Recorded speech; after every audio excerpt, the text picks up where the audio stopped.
thought you'd want to ride to the funeral. I have a car coming, so.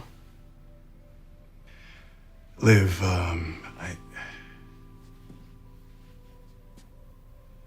So that's it? We're done?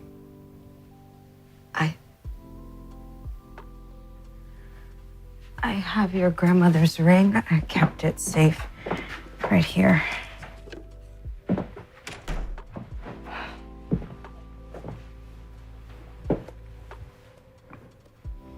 I've given you this ring twice.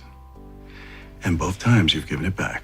Edison. Tell me you don't want to be married. Tell me that being a senator's wife is too much. Tell me that you don't want a family. Tell me why I've been wasting my time. Tell me something. I'm sorry. Edison, I'm really sorry. I could marry you. I could be a senator's wife. I'd probably be happy. I could probably give all this up and live in a country house and have babies and be normal. I could. But I don't want to. I'm not built for it. I don't want normal and easy and simple. I want... What? What? What do you want, Olivia? I want painful, difficult, devastating, life-changing, extraordinary love.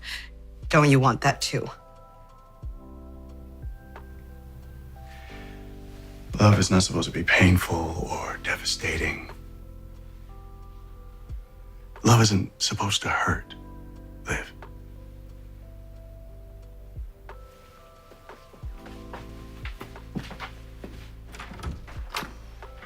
Hi friends, and welcome back to the Surviving Abuse podcast. I'm your host, Lavenda Sana. Today's podcast episode is going to be all about how parental narcissistic abuse shows up in adulthood. So in the last podcast episode, we covered the effects of parental narcissistic abuse on the girl child. Now we are continuing that conversation and looking at how parental narcissistic abuse shows up in adulthood. So without further ado, let's get into the video. So the first way that parental narcissistic abuse shows up in adulthood is through toxic relationships and codependency. Many daughters of narcissistic mothers or fathers struggle with unhealthy romantic and friendship dynamics. I'm so guilty of this.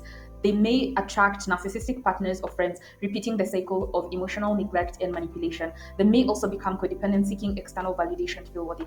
Okay, so you will notice that for a lot of the podcast episodes under the Survival Abuse podcast, you will notice that a lot of thumbnails feature Olivia Pope. And that is because growing up, she was like my idol. I looked up to her and I thought she was like the coolest, most amazing woman. Like I looked at her life and I was like, wow, what a life, what a life. I get to work 22 hours a day. I sleep 2 hours and I'm super effective. I'm super productive. That must be the life. Okay, first of all, that's really toxic. And that was looking at Olivia Pope through the lens of a broken teenager, through the lens of a teenager who was stuck in a very unhealthy family dynamic, trapped with a narcissistic mother who is financially responsible. So really, I looked up to working as like this magical way out of the really unhealthy dynamic that I was in. So you may or may not have seen a video on my channel, 2023 versus 2024, where I talked about some of these things. Honestly, some of these things that we are covering today are covered in that episode in depth. And I would really encourage you to watch that video. If you have no idea what video I'm talking about, I'll make sure to put the thumbnail over the screen while I'm discussing this so that you know what video I'm talking about and what video to go and watch. So many children who are raised by narcissistic parents struggle with unhealthy romantic and friendship dynamics. And in the 2023 versus 2024 video, I shared that if you are healing from narcissistic abuse from your parents, if you're working on it and you're healing from it, my best advice is this is not the time for you to make new friends, number one. And number two, take stock of the friends you do have. When I realized that I was brought up by a narcissistic parent, and I have one parent, so that is like the point of reference for me, my one narcissistic parent. And so when I was taking stock of my friendships, I realized that, oh my God, all my friends are narcissists. Why? Because that is what is familiar to me. And so I looked around and I was like, all my friends were like in this weird competition with me that I never remember signing up for. And it really wasn't like a friendship where I want you to thrive and they wanted me to thrive in kind. It was kind of transactional. And so I was like, oh, oh, okay.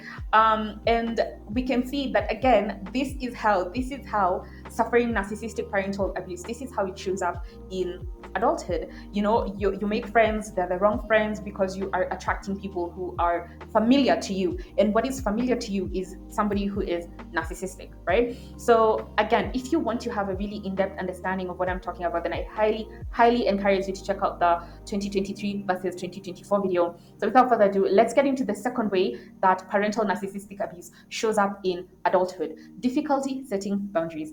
The daughter may feel guilty or anxious when trying to set boundaries with others. She may allow people to overstep their boundaries, fearing rejection or conflict. I would say that I struggle on and off with setting boundaries, but I would say that right now I'm really good about setting boundaries. And this is something that I've shared in previous videos. If you're new here, hi Queen, consider subscribing and joining the healing circle. I have talked about how when it comes to dealing with narcissists, external boundaries do not work. External boundaries do not work when you're dealing with narcissists and narcissistic people. So when I talk about boundaries and setting boundaries, I mean internal boundaries. Internal boundaries. And so you might be wondering, okay, so Lavender, what do you mean by internal boundaries? Okay, that's a great question. By internal boundaries, I mean, okay, Lavender, we're going to stay away from that person. We're going to stay away from that person. We're going to never talk to that person again. That person is in a competition with us, so let's steer clear of them. That's what I mean by internal boundaries. No one else needs to know about these boundaries but you. And since you're the person in control, you are free of manipulation because you're not telling someone, I am never talking to you again. No. That is a boundary you set with yourself. And so because you have told yourself that you will not to talk to so-and-so person again, then you know to avoid them, you know to block them, you know to not pick up their calls, right? So again, if you have difficulty setting boundaries as an adult, this could be one way that parental narcissistic abuse is showing up in your adulthood. The third way that parental narcissistic abuse shows up in adulthood is struggling with self-confidence and decision-making. Years of self-doubt and criticism make it hard for you to trust yourself and your own judgment. You may second-guess yourself or need external validation before making decisions. Now, we talked about this quite a bit in the last podcast episode that was titled Effects of Parental Narcissistic Abuse on the Girl Child. So when it comes to parental narcissistic abuse, there's a lot of constant criticism from the narcissistic parent. If you're not an only child, if you are born with siblings, then there's also a lot of comparison. And so you may find that because you've grown up your whole life being compared to somebody else, you just constantly doubt yourself. The thing that makes narcissistic abuse so insidious, so evil, is that you are groomed to not trust yourself. It is a grooming. And what makes it so evil is that it is every single day. It is every single day of your life that you are living this life where you're constantly feeling like you're not good enough, like you have to be like someone else, like your sister, like your brother, like your cousin, for you to be validated, for your narcissistic parent to say, yes, I approve. Oh God, it's so fucking disgusting. And so if you find yourself in a state where you cannot just make a decision by yourself, you can't just say, I'm moving out of this place and I'm going to such a place. I'm leaving this job and I'm going to start applying to a job in such a place. Or I'm going to start applying in a job at such a place because I want to quit my job. I want to do this, I want to do that. If you cannot just make a decision like that, then it could be that the parental narcissistic abuse has seeped into your adulthood and you have open wounds from that narcissistic upbringing that you seriously need to address. The fourth way that narcissistic upbringing seeps into your adulthood is emotional numbness of overreactivity. Some daughters shut down emotionally, struggling to suppress or even identify their feelings. Others experience emotional hypersensitivity, reacting intensely to criticism or perceived rejection. I don't really think that I have either one of these, but again, I have been working on this and working on myself for the last almost 5 years, pertaining specifically to narcissistic abuse. But with child sexual abuse, I've been dealing with that for like the last 20 plus years. So when I say the last 5 years, I'm speaking specifically only about the parental narcissistic abuse. So I would say that I've really come a long way dealing with emotional numbness and overreacting. And so if you find that the tiniest things really, really trigger you, then it could be because you have some open wounds from your narcissistic upbringing and you really have to work on them. Or if you feel like you are emotionally numb and you don't really have a thermometer for your emotions, then it could also be that you have some wounds from your parental narcissistic upbringing that you need to address.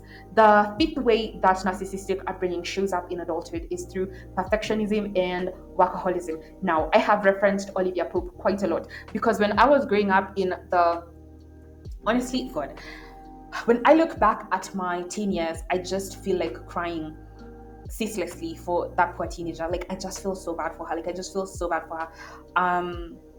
I do. Even now, I just feel so bad for her. Like, you are in this facade. You're like literally living in somebody's imagination. Somebody who is imagining and pretending that they're financially stable. Somebody who is pretending that their life is together. Somebody who is pretending like they're not married to a psychopath. Somebody who is pretending that their marriage is working. And you're trapped in somebody's facade. Oh God, I just feel so bad for my teenage self. And again, when I reference Olivia Pope, it's because for me, her life looked like an escape. I looked at her life and I was like, oh my God, that life would be the dream. But really, that was just me looking at Olivia Pope's life through the lens of a child who was growing up in a narcissistic home. And so if you are a perfectionist, or if you are a workaholic like myself, then it could be that is another way that narcissistic upbringing is showing up in your life as an adult. A relentless need to prove your sense of self-worth through achievement, and also work excessively fearing failure or mediocrity. Again, growing up, I really looked up to Olivia Pope. I looked at her and I was like, oh my God, that is the dream. Growing up looks like that. Success looks like that. Success looks like working 24/7. Success looks like never taking breaks, never taking vacations, just working constantly. And again, that is looking at Olivia Pope through the lens of a child who was being brought up by a very narcissistic mother. And so that's not a really healthy dynamic. Perfectionism is not a healthy thing. Perfectionism makes it so we are afraid to try new things. Perfectionism actually makes us mediocre because perfectionism makes us settle for less. It makes us settle for what we know we can do. And being a workaholic really is you are overworking because you don't feel like when you just do enough, you feel like that's not enough. So you're constantly pushing yourself. And of course, being a workaholic attracts other lifestyle diseases, isn't it?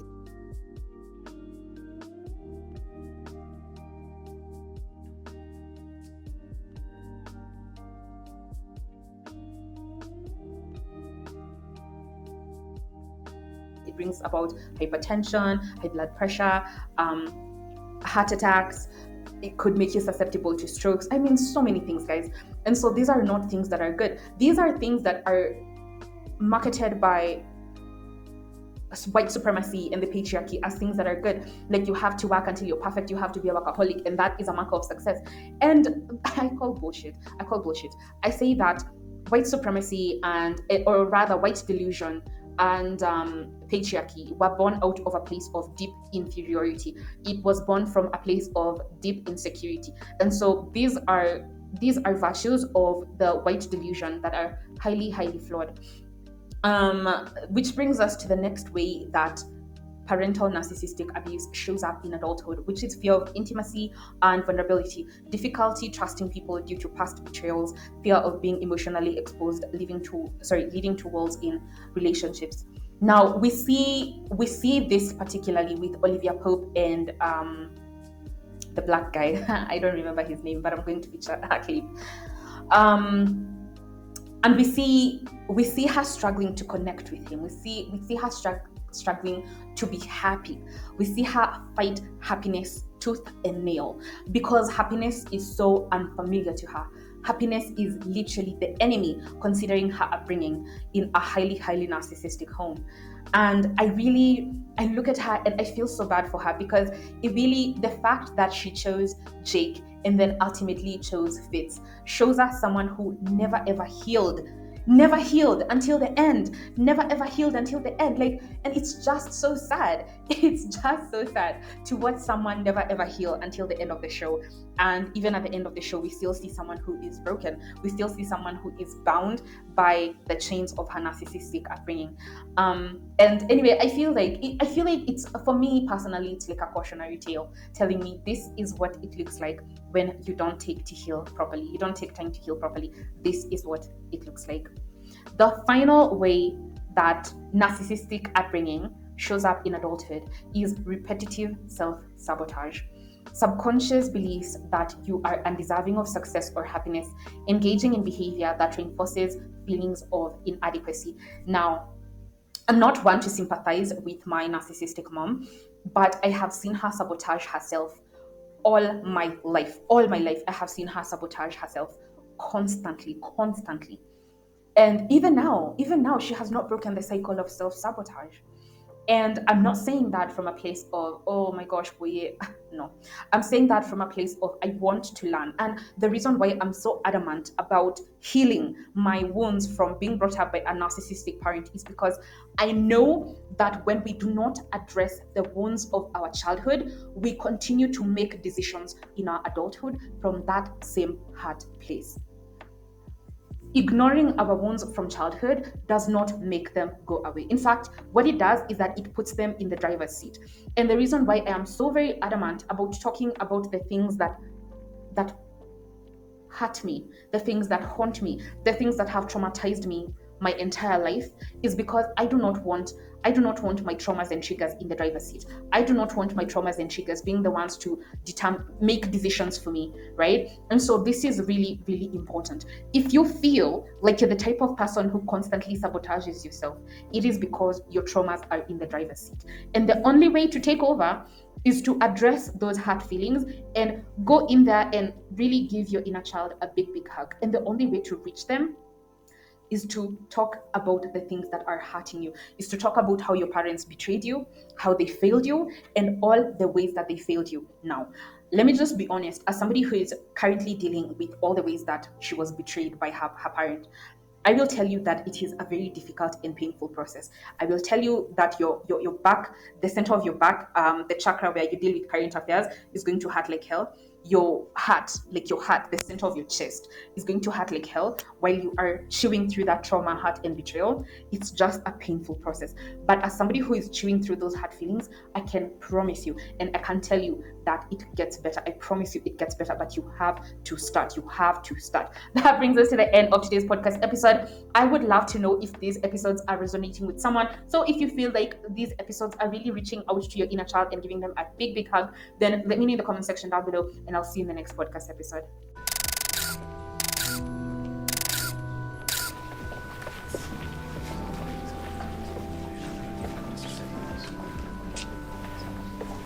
Hi. Hello. I'm sure your eulogy will be wonderful. You always find the perfect words. Did you need something? I just wanted to say I gave the ring back. Told Edison I wouldn't marry him. I'll wait for you, Fitz. For as long as you need. Oh, that, yeah. I changed my mind about that. What? Don't. Wait for me. Fitz. I don't know what I was thinking. Screwing your mistress is one thing, but marrying her? That's political suicide, really.